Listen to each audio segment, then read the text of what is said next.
Hello and welcome to UFC Inside the Octagon Extra, our shiny brand new show from Inside the Octagon headquarters. We are talking all things UFC 234, which is going on down under. Let's get straight to it, shall we? Right. Thank you to everyone who sent their questions in on Twitter and across all the socials. Matty Gunner, thank you, sir.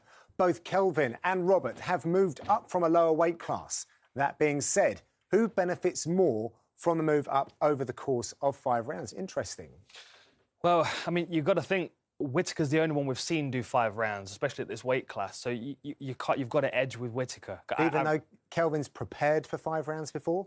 Yeah, but, you know, preparing for 5 rounds and doing 5 rounds are very different things, and that varies depending on who's standing in front of you as well.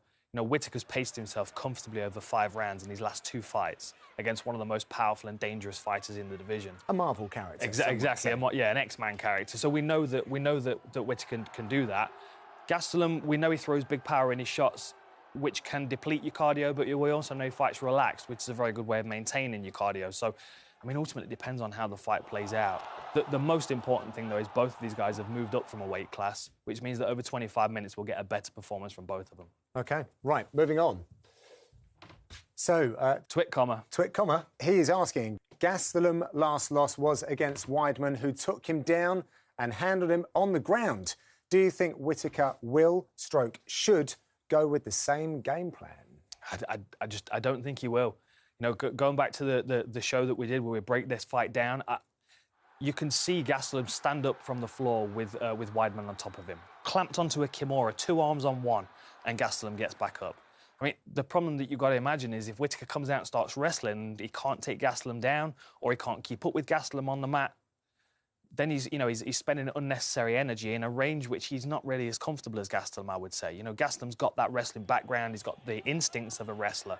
You know, watch how quickly he gets out of the takedown against Ellenberger when he was a welterweight. Circles to the back straight into a rear naked choke. I've not seen a great deal of that from Whittaker, is what I'm saying. I've not seen a great deal of his takedowns. We've seen great takedown defence. But as far as his actual wrestling credentials, I still think Gastelum's going to have the advantage there. So he's going to be the one, I would imagine, dictating that. And, yeah, I mean, you know, Weidman took him down, Jacare took him down. But, you know, both of those guys, they struggled to keep up with him. You know, they struggled to keep up with him. Wrestling of Weidman versus wrestling of Whittaker. I'm sorry, Weidman takes it. And probably the black belt that Weidman has as well. For sure. And Gastelum's a black belt. Yeah. Planet black belt as well, we can't forget that, you know. So we never know what kind of crazy stuff he's going to be throwing at. OK, right. We'll go over here. Right, Matt, thank you, sir. Anderson likes to beat his opponents in the stand-up. Would this be one of the few times he may change his game plan to take his opponent to the ground? We are talking, of course, about the style bender versus the GOAT in some people's opinion. Yeah. Again, I mean, you know, we could. I'm not counting it out. We've seen Anderson Silva throw up a triangle and catch Chael Sonnen and... Or just destroy people with the elbows from the back. Absolutely, Sorry, from the bottom. From the bottom, yeah. I mean, you know, there is a possibility, of course. I don't think so.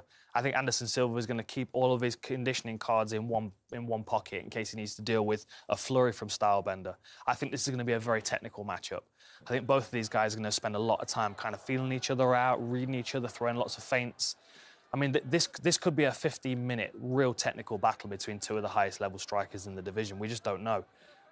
Or we could see Adesanya come out and take the initiative and try and catch Anderson cold, you know, being the aged fighter. I mean, what is he, in his 40s now? And still. Young, very young still, John. Yeah, very young.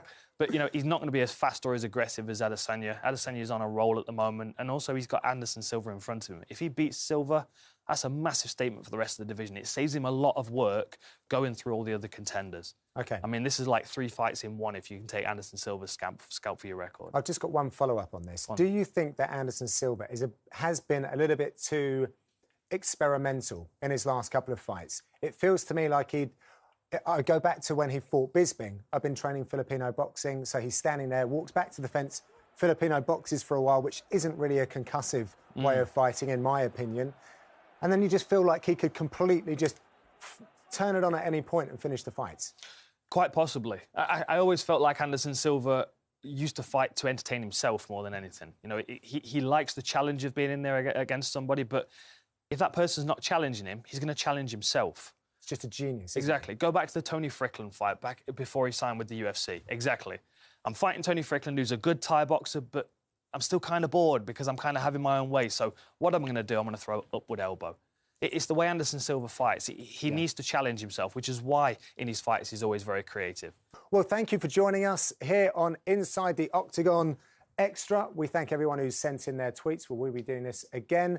We do have the full-blown Inside the Octagon for the main event between the champion Whittaker and the challenger Gastelum. Make sure you check that out. And we will, of course, see you next time.